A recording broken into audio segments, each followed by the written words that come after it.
Returning to President Trump's visit to Hanoi for his second summit with North Korea's leader Kim Jong-un. U.S. officials have been suggesting that Vietnam, a communist country that reconciled with the U.S. after a deadly war, could serve as a model for North Korea. As Nick Schifrin reports from Hanoi, Vietnam has come a very long way since that war, as has the U.S.-Vietnam relationship.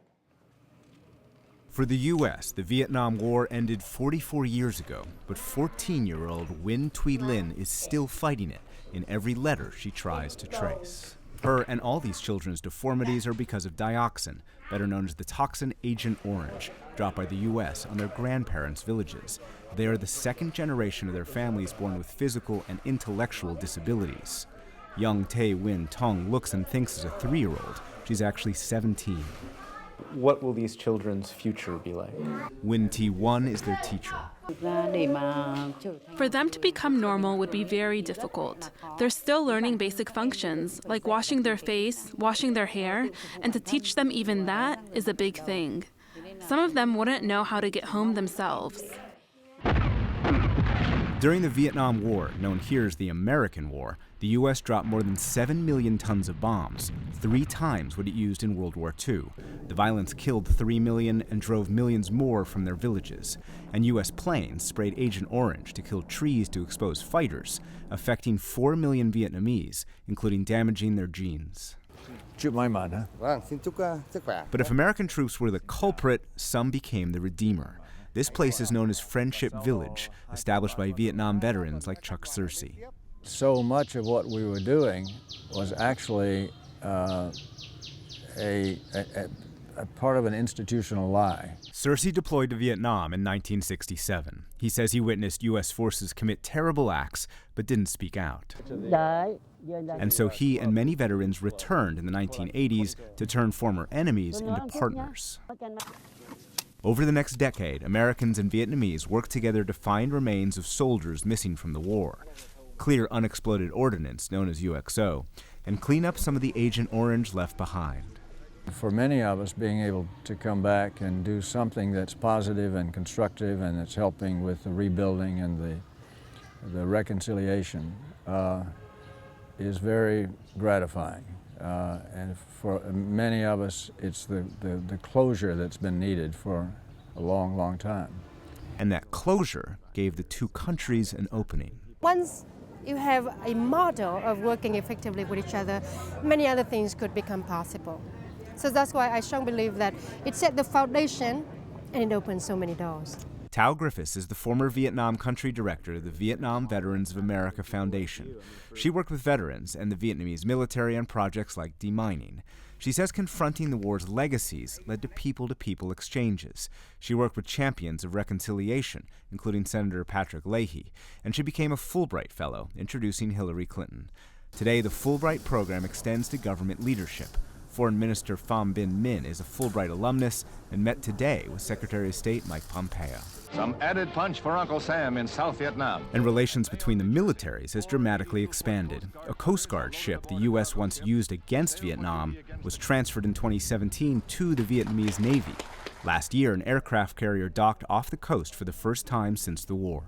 Such a comprehensive engagement that the U.S. is having in Vietnam, not only defense to defense, but also diplomatic, economic, education, cultural, people to people. It's really a comprehensive relationship that we have. And that relationship has helped produce an economic boom. Garco Ten is northern Vietnam's largest garment company. Textiles have helped make Vietnam Asia's third fastest growing economy behind India and China. And since a trade embargo was lifted in 1994, the U.S. has become Vietnam's #1 export market. Ton Duc Viet is Garco Ten's deputy general director. After embargo lift, the most important thing is we're not thinking about the past. We're not thinking about the war anymore. Garco Ten's employees get to stretch twice a day. They also get to own more than half the company. That's a transformation. Like many companies, Garco Ten used to be run by the army and then the government, but now it's 56% private. Vietnam still has a communist government, but the economic opening has transformed the country from one of the world's most insular and poor, and transformed its people too. says Member of Parliament and Vietnam Chamber of Commerce President Vu Tien Loc. In wartime, the soldier is the center of society. But now, in peacetime, developing the economy is the priority.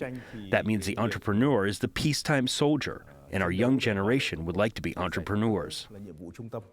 There is another communist country that once fought the United States and is now being asked to reconcile, as Pompeo pointed out last July after meeting Vietnamese leaders. In light of the once unimaginable prosperity and partnership we have with Vietnam today, I have a message for Chairman Kim Jong-un. President Trump believes your country can replicate this path. It's yours if you'll seize the moment. The miracle can be yours. It can be your miracle in North Korea as well. Vu Tien Loc, who met Presidents Trump and China's Xi Jinping, as well as Kim Jong-il, the current leader's father, believes North Korea and Vietnam can have a shared past and future.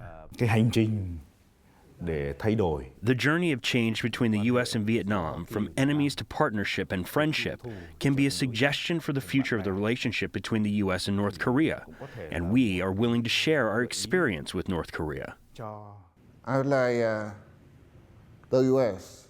to start with having Korean train in the U.S. like us 25 years ago. 63-year-old Ho Dong-hwa is a former Vietnamese soldier who won an Emmy for helping find Vietnamese characters for Ken Burns' recent series, The Vietnam War. Here's how he grew up. We were trained, we were told that Americans are brutal enemy, imperialists, and invader of our country. And we have to learn how to hate American invaders. But after the war, he too studied in the U.S. as a Fulbright scholar, and he says the U.S. should offer the same opportunity to North Koreans. You will have the first batch of Korean learning, going to the U.S. They will understand about Americans, and they will the bridge between the two nations. During the U.S.'s last major offensive around Christmas 1972, Hoa and his family fled Hanoi to escape the bombing by B-52s, like the one that crashed into this lake. The next year, he joined the military unit that targets planes. How far have the U.S. and Vietnam come from that moment? In 1972, nobody thinks that someday Vietnam and the U.S. could be friends again because of the atrocities that both sides committed during the wartime. We soon become very close friends today. Very close friend today. A friendship the U.S. would like to create with an even older adversary. For the PBS NewsHour, I'm Nick Schifrin.